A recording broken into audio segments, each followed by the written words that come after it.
in general, they do a really good job of adding that complexity and forcing you to think about the motivations. And even actually in the Civil War, this comes out quite a bit, right? Which Like the Iron Man is technically the villain out there, but they're like, not, right? Like they're both valid and justified in their opinions and their logic. It's just that they disagree, and that's okay. And obviously not okay for Marvel, but in general, it's okay that you have that, and I think that that's really important. It's because, like, in general, I think people are getting because it enters a lot on the idea of the myth, which is something meant to be admired. But, like, in general, people are getting tired of seeing there is a villain, he is bad because why not? Right. I have money, therefore I will do this. It's a more diverse world. Well, as it only takes a bad day it only takes a bad day sometimes, or a bad decision to be a villain. It only takes a win to be a hero, and the history is told by the winners. That's what we know so far. So sometimes it's just a matter of being a winner of some kind of competition or war or rivalry to be a hero, to be taken and seen as a hero. But well, we know that it's not that way. It's not really that simple. Yeah, it's not really that simple. And now we like globalization and the world, the frontiers being a little less strong. We can see that sometimes the losers of the history, they are among people in the mainstream parts of the world, especially USA, right? Because when you think about United States, there are a lot of people there who were portrayed before as villains. They're there just because now it's easier to get there, to be there. So now we get in touch with it, and that's the thing about the comic books as a pop culture, a mass culture thing. It's versatile. How do I say it? Versatile, and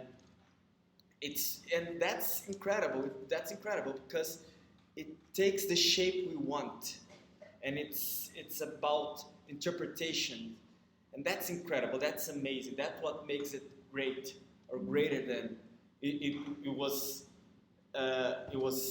People took it for. You see, like in the 30s, in the 70s, in the 80s, it was only things for a certain public. Yeah, and it's not anymore.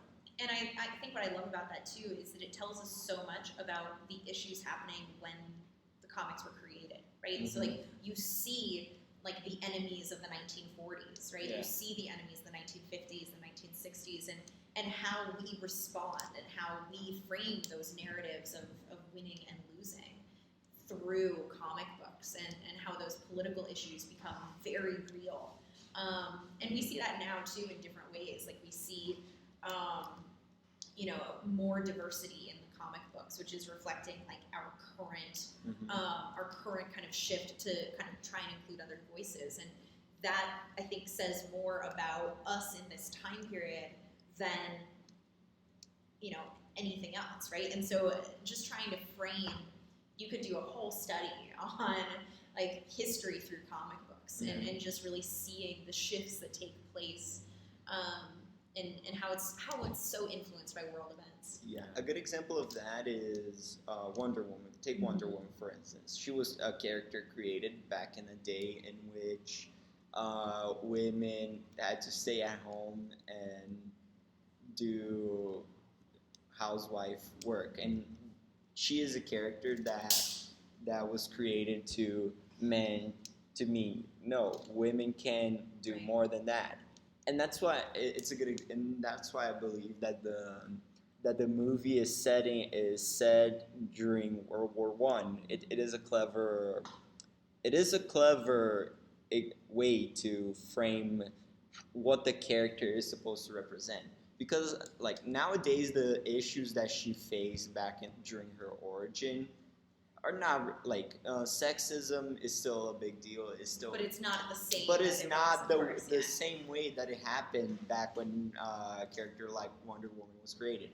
And by the way, like we already mentioned, Superman as a character which is hard to identify with is I've seen some people saying that he is a metaphor to Jesus. And Yeah.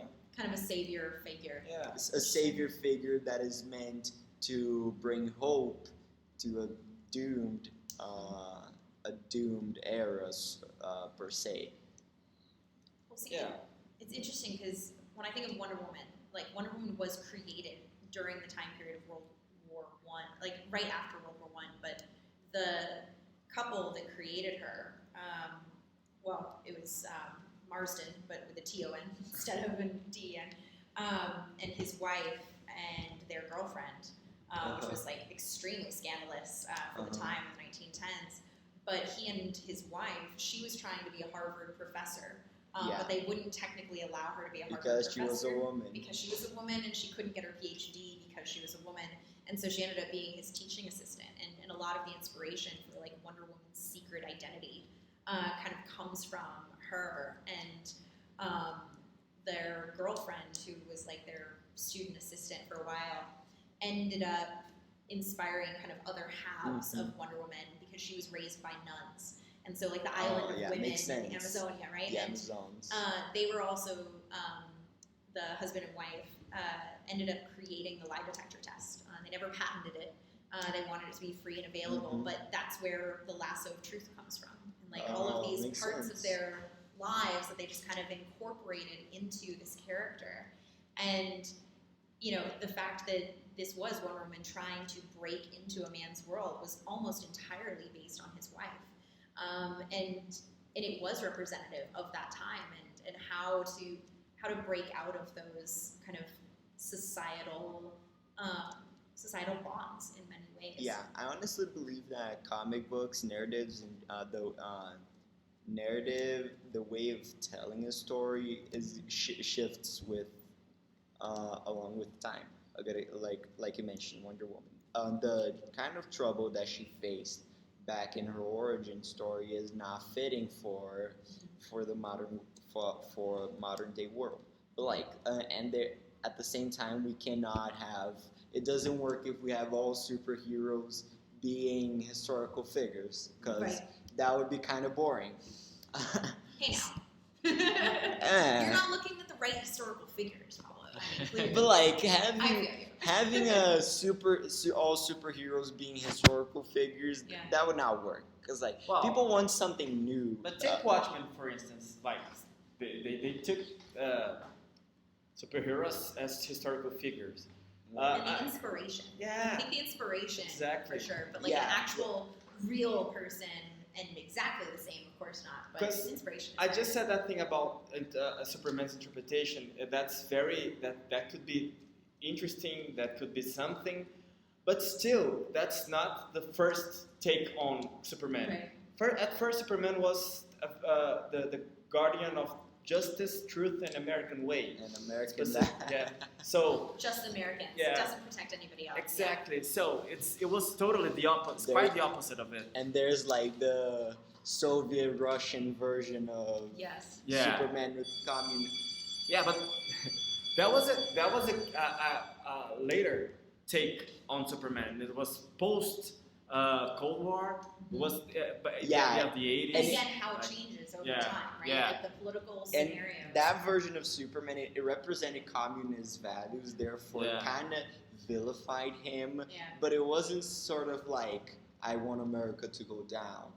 It Yeah. wasn't that sort of way. There's even like some scenes there's even like, in one of the first panels of the comic book is him saving Lois Lane at the United States. Yeah. Sure. That's something amazing. That because there are some things that go across all the adaptations. One of the things about Batman, for example, is the trauma of losing his Depression. parents. Yeah, depression. Yeah, good.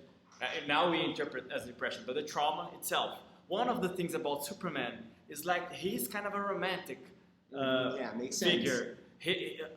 The thing that is always constant on Superman is Lois. In the And movies, she keeps him grounded. yeah, she keeps. Yeah, that's it. That's something else. But in many ways, that represented like the 1940s, 1950s idea of marriage and partnership. Yeah. And Makes how it sense. was somebody there to support you Exactly. and be there as a constant for you. And again, right, like you see these shifts and like, you know, Bruce Wayne is like the billionaire playboy, you know, Yeah. situation. But Yeah. all I right. guess we have to stop now, but